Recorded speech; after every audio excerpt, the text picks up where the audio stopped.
Olá, amigos do Papo.com, bem-vindos a 2025. Eu estou voltando de férias, estou zerado e estamos com um estúdio novo, como vocês podem ver aqui, novo layout, coisas muito mais leves, mais agradáveis, tudo para vocês. E vamos começar esse ano, como não podia deixar de ser, falando do que vai acontecer em 2025. E convidamos para este programa Álvaro Gonçalves, que é sócio da Stratos, fundo de private equity, que investe em diversas empresas, em diversos setores. Vamos entender um pouco o que está acontecendo na economia, o que vem para 2025. A gente tem anos eleitoral daqui a 2 anos no Brasil, mudanças na política internacional, tem muita coisa bacana para falar com vocês. Bem-vindos ao Papo.com.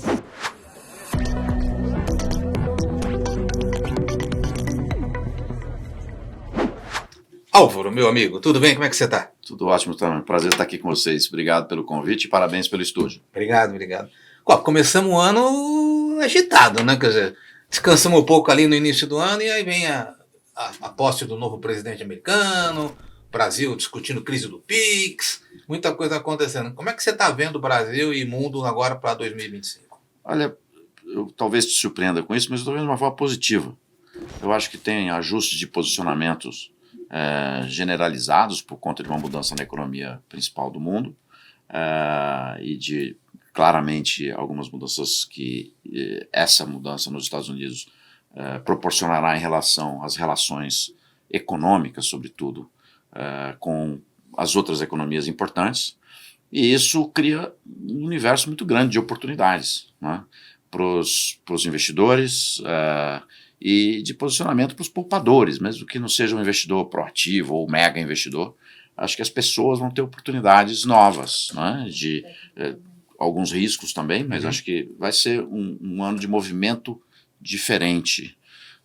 Os movimentos de 23 e 24 talvez tenham sido mais restritivos, e a gente vai ver coisas novas, vai ver novos posicionamentos, oportunidades, e com criatividade eu acho que vai ser possível ter crescimentos desproporcionais ao que se espera só nos livros econômicos. Então, mas você ali você administra um fundo importante e tal, você está vendo o fluxo de dinheiro indo para cá e para lá, né?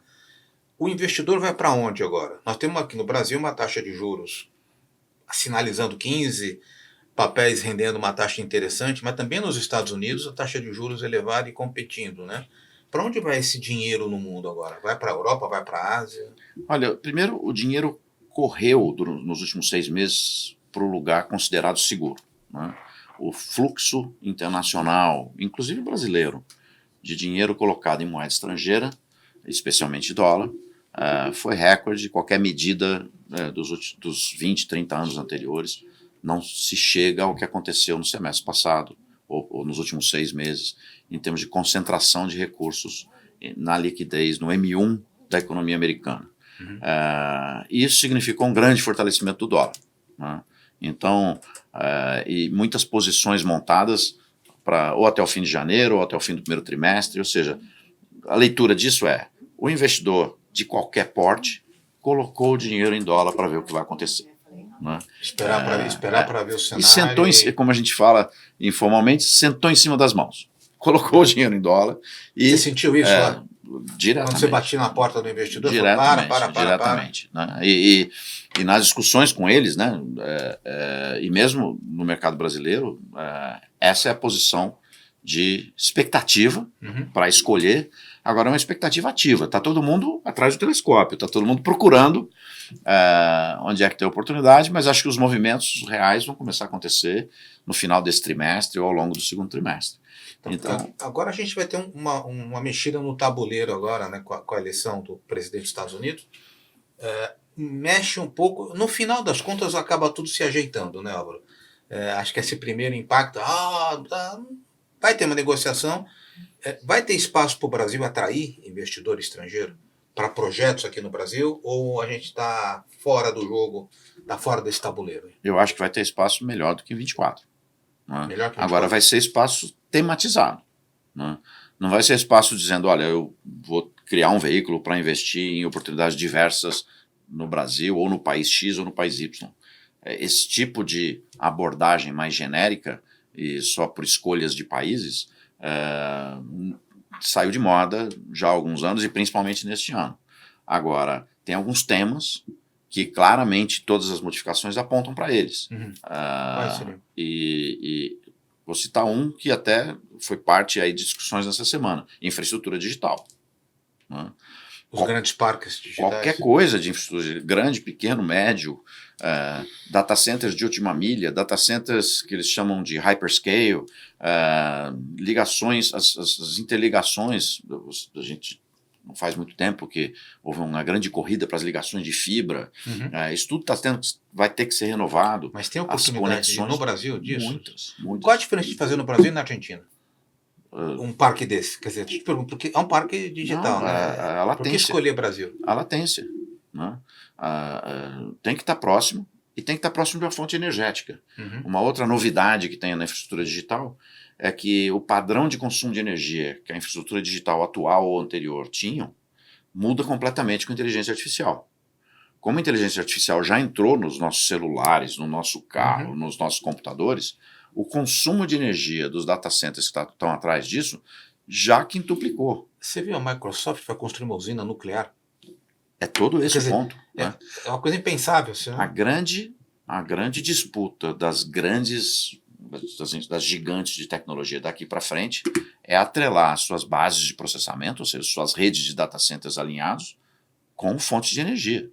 E aí o Brasil é o diferencial. Sem dúvida. Pela capacidade de geração de energia. Aí isso é uma coisa que ninguém fala, né? Tem tudo. Não tinha pensado nisso. Eu diria o seguinte, eu vi que na posse que ocorreu nos Estados Unidos essa semana, o único projeto específico que foi mencionado foi um projeto de infraestrutura digital. Né? E depois já tem um pouco de polêmica em cima disso, mas a questão para mim não é se o projeto foi bem anunciado na hora certa, se é esse o projeto ou se é outro. A questão é, o único tema que foi objeto de uma menção de valores indo na direção dele foi a infraestrutura digital. Aqui entre nós, todos os países precisam fazer isso. Né? Senão os nossos brinquedinhos vão começar a sair do ar em algum momento, ou vão começar a pifar. Ou os nossos data centers vão ficar sem energia, e aí você não acessa mais o seu dado que está lá. Então... Você tem um colapso digital. Pois é, assim, isso não é impossível de acontecer em 2, 3 anos. Então, esse tema é, além de qualquer aspecto geopolítico, esse tema é importante. E as interconexões entre os data centers nos vários países, né? A qualidade das ligações. Vamos supor que você vai pedir comida na hora do almoço. Né? Só que a tua conexão começa a demorar, porque o seu data center está em outro lugar. Volta a ser o que era quando começou. Então, tem um risco, não quero lembrar da internet de escada, porque senão eu tenho uma discussão de idade aqui, mas tem um risco da gente voltar um pouco nesse ponto. Né? Não de retroagir, mas as velocidades atuais vão ser muito superadas. E hoje se faz cirurgia. Hoje se faz cirurgia com isso. Então, você imagina se isso começa a ter engasgos. Né? Mas no caso do Brasil, a gente tem isso e tem a questão do Brasil celeiro do mundo, né? Não, tem muito mais que isso. Veja bem, você tem o agronegócio, você tem a infraestrutura digital que é global, todo mundo vai correr atrás disso. E aliás, quanto antes eu começar a enxergar projetos brasileiros mais robustos e integrados sobre isso, mais tranquilo eu vou ficar. Eu acho que é um assunto de segurança nacional, inclusive, que o governo ou os governos deveriam estar já debruçados nisso. Isso é um tema. O tema da alimentação e da segurança alimentar é outro. Né? O tema da infraestrutura, agora com elemento de prevenção de desastres, é outro. Né? Então, a rentabilidade da infraestrutura vai aumentar, mas o risco também, porque hoje em dia você convive com uma realidade que a gente, pelo menos, não percebia ela tão claramente até 3, 4 anos atrás. Então, a infraestrutura é um tema também multilateral, vamos pensar assim. Tá. E tem algumas coisas importantes para o Brasil. Eu falei numa conversa contigo anteriormente sobre sportainment, que é uma combinação de esportes com entretenimento. A gente tem visto, o Brasil tem 99 SAFs, Sociedades Anônimas do Futebol, né? Mas não tem ainda uma legislação para a Sociedade Anônima do Basquete, do vôlei. Né? E mesmo o SAF, a gente tem 2 ligas e a CBF, isso não está muito bem resolvido ainda. Agora, o que a gente tem esse ano acontecendo no futebol global? O primeiro campeonato mundial de clubes multiparticipado, que não são só aquelas 2 partidas. Vai parar o mundo do futebol por 2 meses. Onde é que vai ser isso? Estados Unidos. E o que tem no ano que vem? Copa do Mundo. Estados Unidos, América do México, Norte. né? Estados Unidos, México e Canadá. Canadá. Então, Segundo o Trump, só Estados Unidos, porque México e Canadá já faz parte. Já faz parte, é tudo a mesma coisa. Mas veja bem, a importância que a mídia vai dar. A mídia que eu estou dizendo agora é o dólar da mídia. Não estou falando sobre o ponto de vista de reportagens, estou falando sobre o ponto de vista de marketing, advertising, de propaganda que vai fluir para esse segmento nos próximos 2 anos. Talvez seja um fenômeno mundial sem precedentes, né? Quem tiver posicionado ou participando disso de alguma forma vai receber as energias de criação de valor atrelados a isso. Esse é um tema que não tem a ver com preferências políticas ou com aspectos do câmbio. Então, é um negócio. Tema. Então, assim, o investidor, voltando ao começo da conversa, o investidor vai se posicionar, nesse primeiro momento, pelo menos, muito mais na direção de temas do que de geografias ou preferências políticas. E aí, só para dar uma dica aqui para quem está nos acompanhando, quer dizer, se eu estou procurando olhar para o investimento, vou aplicar meu dinheiro, olhar para fundos de infraestrutura que estejam olhando para esses segmentos pode ser uma boa. Sem dúvida. Quer dizer, já tem isso no mercado hoje? Fundos que estão olhando para segmentos data center, você já encontra isso. Com certeza.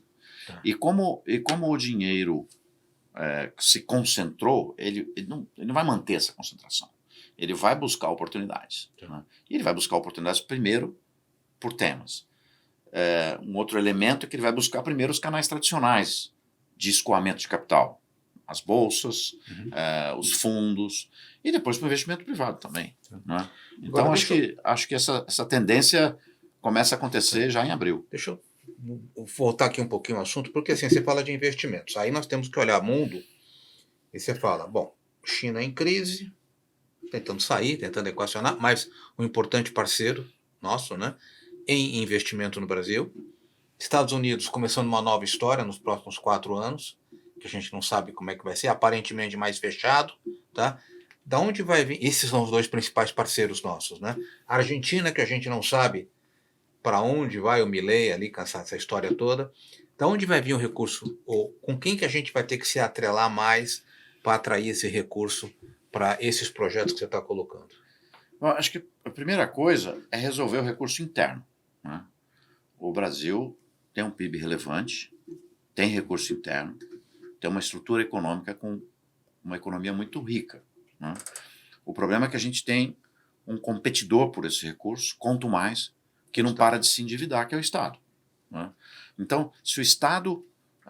e aí eu não estou entrando na discussão da política econômica, nada disso, mas se o Estado começar a comer menos o nosso café da manhã, né, sobra mais pãozinho para todo mundo, né, para a iniciativa privada se financiar, construir infraestrutura, construir data center, investir em futebol.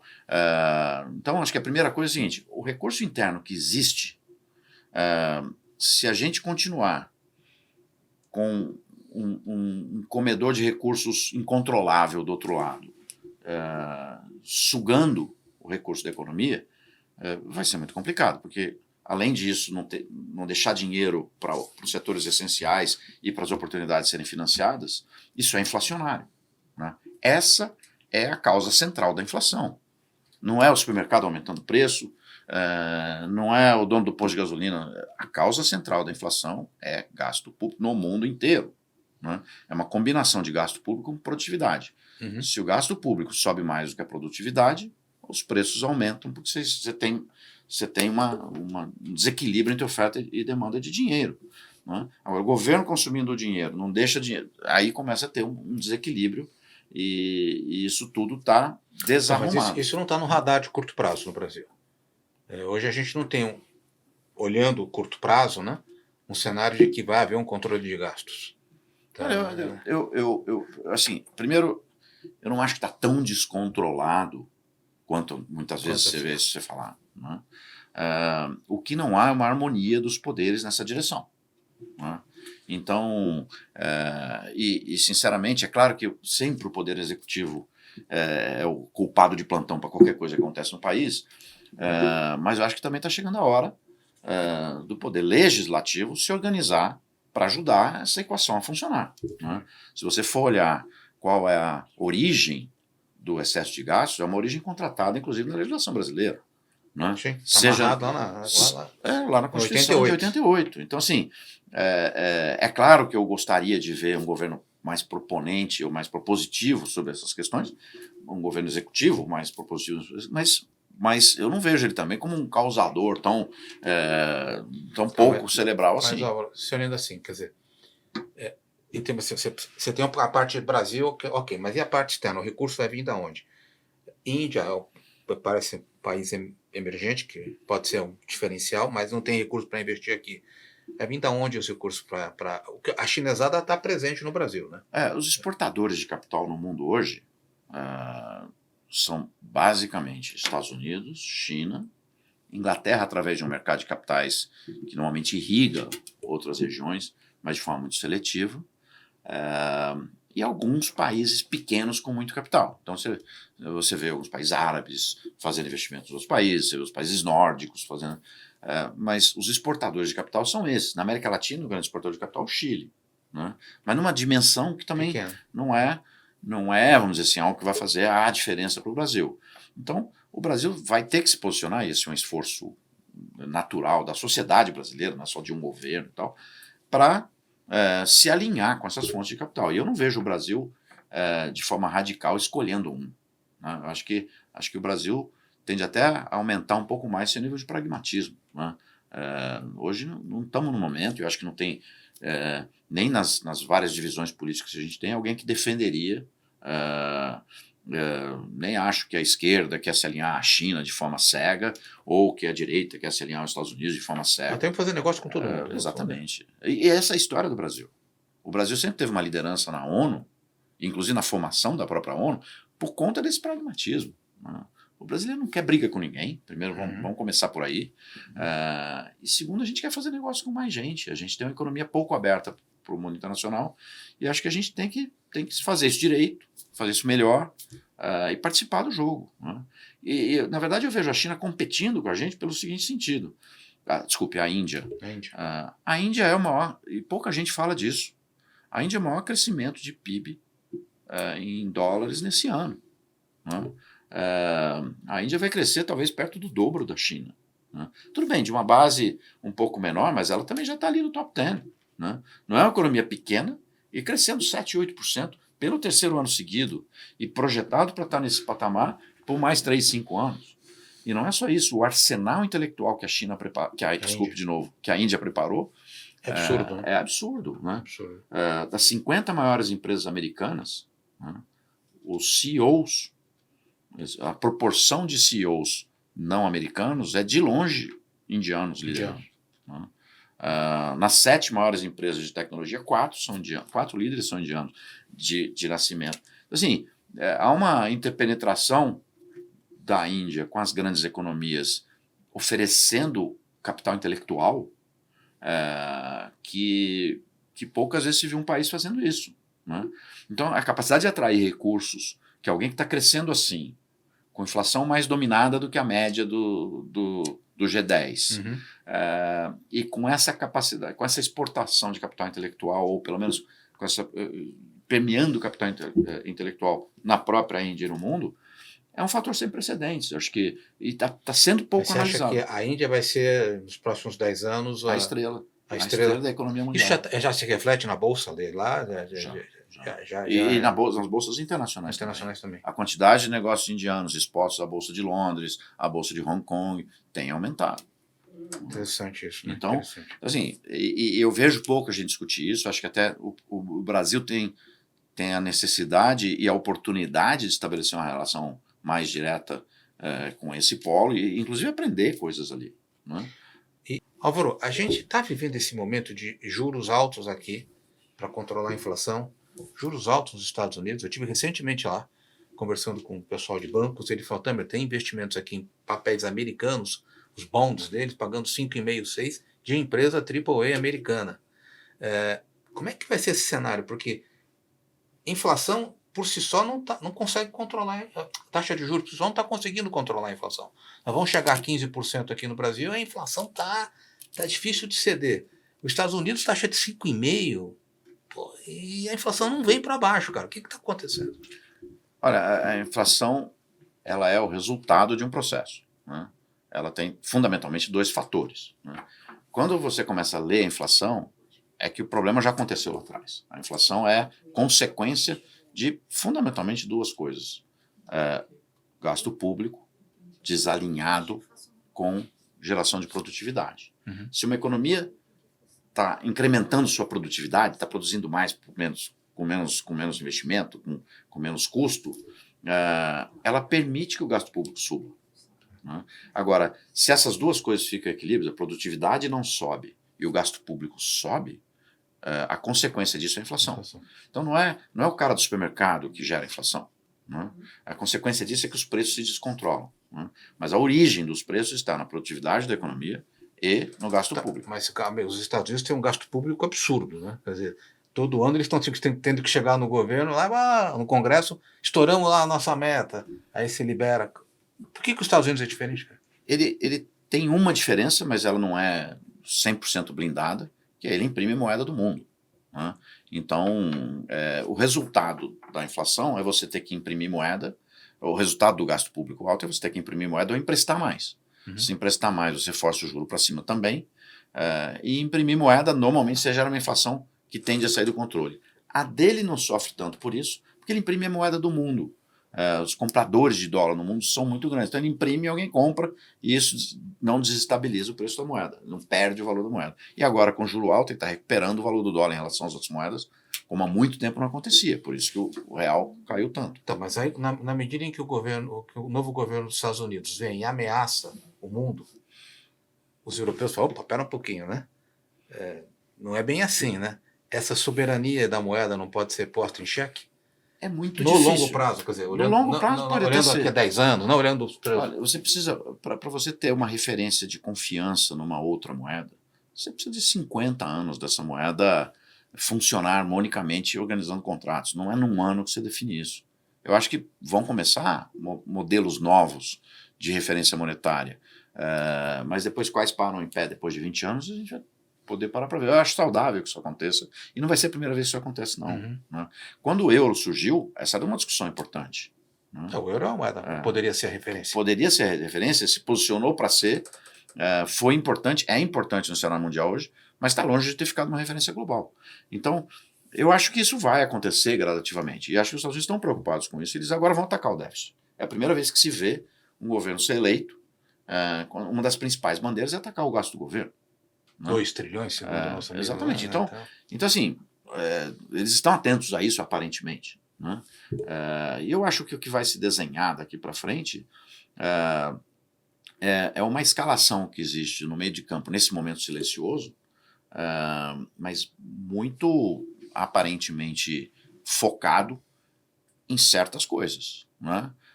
Na Secretaria do Tesouro, alguém conhece profundamente a formação de produtos financeiros. Né? Historicamente, quem senta nessa cadeira é macroeconomista, e agora a gente está vendo sentar nessa cadeira alguém que entende num grau de sofisticação e inovação de produto financeiro que pode ser que coloque algumas coisas novas ali. Não sabemos ainda. Segunda coisa, um grande negociador no Departamento do Comércio. Né? Grande costureiro de acordos, fez a sua carreira fazendo isso. Então, não é uma secretaria, apesar de toda a retórica de alguns confrontos, etc., não é uma secretaria de Tesouro, de Comércio, escalada para confronto, ela é escalada para grandes acordos. Eu não vou me surpreender se daqui a 2 anos, ao invés de uma crise com a China, se instalar um grande acordo de cooperação mundial sem precedentes, né? Porque ali é onde tem essa escalação. E o terceiro, que é mais interno, embora a mídia goste mais de falar sobre ele, que é essa questão de eficiência interna do governo, que é onde está o secretário mais visível que o governo tem até agora, que é o Elon Musk. Enfim, é uma questão mais interna deles. Então, só está quase que encerrando aqui, mas ontem eu estava aqui descendo o elevador do prédio e 2 funcionárias aqui do escritório do lado estavam super assustadas. Né? O Trump, o que vai acontecer com a gente, não sei o quê. E existe um pânico instalado. E se você vai ver a história dele, de negociação, tanto que você está colocando, ele está repetindo o que ele sempre fez a vida toda, uma negociação forte, né? Uma ameaça, uma flexibilidade e um acordo. No fundo, o que está acontecendo é isso. Nós vamos ter um grande acordo global, é isso? Eu acho que é mais provável isso do que um grande conflito global. Eu acho que é mais. E é quem estiver mais perto desse acordo, quem se posicionar bem num contexto de acordo. E o Brasil tem uma boa tradição nisso. Sim. Né? Eu acho que vai se dar melhor antes, mas acho que isso vai ser bom para o Brasil. Elas não precisam ter medo. Acho que não. Acho que não. Vamos passar. Acho que tem outras ameaças mais próximas do dia a dia das pessoas no Brasil que são talvez mais relevantes no prazo imediato do que o que está acontecendo lá. Quais? A gente tem a capacidade. A inflação brasileira. Né? A capacidade do Brasil dominar a inflação sem ter que deixar o juro nesse patamar. Né? Não dá para estrangular a economia nesse ponto para segurar a inflação. E a inflação, a origem dela está no gasto público, e a origem do gasto público está na nossa estrutura legislativa. Né? Então, alguém tem que explicar isso para a sociedade e começar essa conversa de um outro jeito. Né? E no primeiro dia, o primeiro dia que toma posse, ele já tem que fazer isso. Né? Não sei essa é uma questão que eu falava. Nós estamos indo para a segunda metade desse governo. Não vai acontecer nada. Governos tomam medidas duras no início. Não tomam medidas duras na segunda metade. Né? É meio natural, né? Mas eu acho que a grande medida que eu torço para acontecer não tem a ver tanto com o mandato. Tem a ver com a sociedade brasileira. Né? A sociedade brasileira tem que discutir esse assunto de forma mais objetiva. Né? Porque assim, não adianta achar que o gasto público é uma iniciativa de um ministro ou de um presidente. O gasto público é uma evolução do que a sociedade deixou ser criado. Né? Então, você tem vários poderes que contribuem para o gasto público, custando alguma coisa. Acho que isso tem que ser reavaliado. Né? Então, eu não sei se a discussão do gasto público é maior na emenda parlamentar, que está todo mundo correndo atrás dela agora, se é no penduricário do judiciário, se é na estrutura previdenciária nacional. São 3 fatores que precisam ser discutidos mais tecnicamente, mais friamente. Não tem, você tem transparência, mas ninguém olha para isso. Ninguém olha para isso. Né? E não adianta achar que o mercado financeiro é que tem razão. Você vai em 10 entre 10 reuniões do mercado financeiro para discutir gasto público, ninguém aprofunda essa discussão. Ou pouca gente aprofunda essa discussão. Então, é muita espuma e está na hora da gente parar de apontar dedos para quem é e tal, porque isso está desinformando a sociedade. Né? Acho que está chegando no momento que a gente tem que parar e fazer a conta. Quem nos últimos mandatos, talvez o Temer, naqueles 2 anos onde ele coloca um teto de... Nenhum outro executivo, nem legislativo atuou no sentido... Ali até acho que houve uma coordenação, no sentido de tentar olhar para a déficit, olhar para a reforma da Constituição, que tem pontos que tem que ser mexidos e não vão ser... Eu acho que o que aconteceu ali, mais importante até do que o teto do gasto, que mecanismo foi uma harmonia entre os poderes. Isso. Que não se repetiu, havia um equilíbrio. E que não se repetiu dali para frente. Né? Então, seja no governo seguinte, houve muito conflito entre os poderes e agora de novo. Então, os orçamentos são uma verdadeira batalha. Então, quem usa o dinheiro... Então, é uma grande corrida atrás de uma verba orçamentária. Porque tem ali uma despesa contratada vindo. Então, a sociedade brasileira precisa resolver isso. Não é o governo A ou B, ou o mandato A ou B. Eu acho que os meios de comunicação podiam fazer esse favor para a gente. Né? Vamos parar de fulanizar o gasto público, entender o gasto público, encaminhar soluções, propor soluções. Álvaro, a impressão, para fechar, a impressão que eu tenho é que se a gente fizer isso, o Brasil cresce rapidamente, em 3, 4 anos a gente... É fantástico. Sobe feito um foguete, né? Porque o potencial é enorme. Né? E mesmo agora, tentando coibir a inflação, segurando o juro lá em cima, então as pessoas se surpreendem com o crescimento. Vai ter que aumentar mais o juro, porque olha o que está crescendo. Porque o Brasil não conhece, e acho que o mundo todo está tendo uma dificuldade enorme, as discussões econômicas mais técnicas, para entender o seu M1, né? Que é a parte líquida. O que é o M1? O M1 é a parte líquida da economia, é o dinheiro que flui. Né? Então, de vez em quando, a gente se assusta com algumas coisas. Quantidade de dinheiro em site de aposta. Quantidade de dinheiro do Bolsa Família foi para o site de aposta. Então, assim, peraí, onde é que tinha esse dinheiro? Né? Então, você descobre que a liquidez brasileira tem financiado mais, e há uma série de discussões se isso vem por conta das criptomoedas, que estão hospedando mais recursos do que se esperava, se isso vem atrás desse tipo de atividade que está absorvendo mais recursos de uma forma talvez deseducada. tem várias teses, mas ninguém entendeu direito o que aconteceu com o M1 de um tempo para frente, principalmente depois da pandemia. E a inflação, ela se manifesta principalmente no M1, que é o dinheiro de comprar as coisas. Né? É o dinheiro do dia a dia, é o dinheiro líquido, é o dinheiro corrente. E esse dinheiro corrente ninguém está conseguindo dimensionar. Essa discussão de tentar mapear o PIX, de tentar mapear, saiu uma regulamentação da CVM, os CPFs que compram ações, pensando no lado nobre disso, é tentar entender onde está o movimento para poder ter políticas que não precisam ser só subjuro. Né? Óbvio que ao que você tentar entender e particularizar, entender o seu gasto, o meu gasto e tal, eu estou entrando na sua intimidade. Eu posso usar isso errado. Eu posso já controlam, né? Já tem esse controle.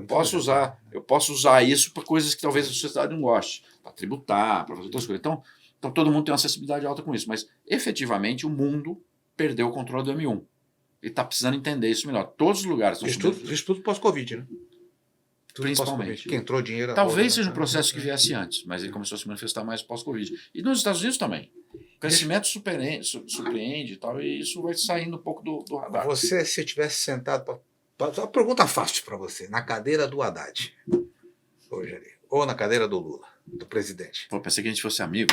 Sou teu amigo. Pô. São cadeiras quentes, nada contra essas pessoas. Você vai ter 3 medidas para você falar. Isso aqui eu vou fazer e a gente fecha o nosso papo.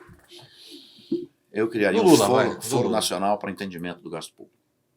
Um foro nacional, uma união nacional para entendimento e discussão do gasto público. Técnico, frio, despolitizar esse tema. Colocar esse tema no entendimento aritmético. Por que a gente gasta tanto? E rediscutir isso numa base legislativa. Para mim, essa seria a tua espinha dorsal. A hora que alguém provocar esta discussão desse jeito, cai o juro e cai a inflação. Só na expectativa. Ou seja, quando alguém encarar essa discussão sem apontar dedo e ficar com movimentos defensivos e tal, de um lado ou de outro, enquanto isso durar, e aqui entre nós, os meios de comunicação ficarem propagando essa conversa politizada e meio também sem conteúdo, né? Porque acho que a gente não vai evoluir como sociedade. Acho que a sociedade tem que ter uma proposição nova e, obviamente, os líderes políticos e públicos talvez possam proporcionar isso para a gente migrar essa discussão para um outro momento. Né? Aí acho que a gente encaminha a solução. Eu queria te agradecer muito, você que acompanhou a conversa com a gente. O que vocês acham? É melhor ter um governo menor, mais produtivo, ou um governo maior, dando maior contribuição? Comenta aqui com a gente, dá a sua opinião. E queria agradecer você pela conversa, foi ótimo, a gente falou tem muito assunto, mas a gente vai voltar a falar outros assuntos esse ano. Para você que nos acompanhou, se gostou, curte o nosso canal aqui, isso é importante para o crescimento do canal, e a gente se vê numa próxima oportunidade. Um abraço.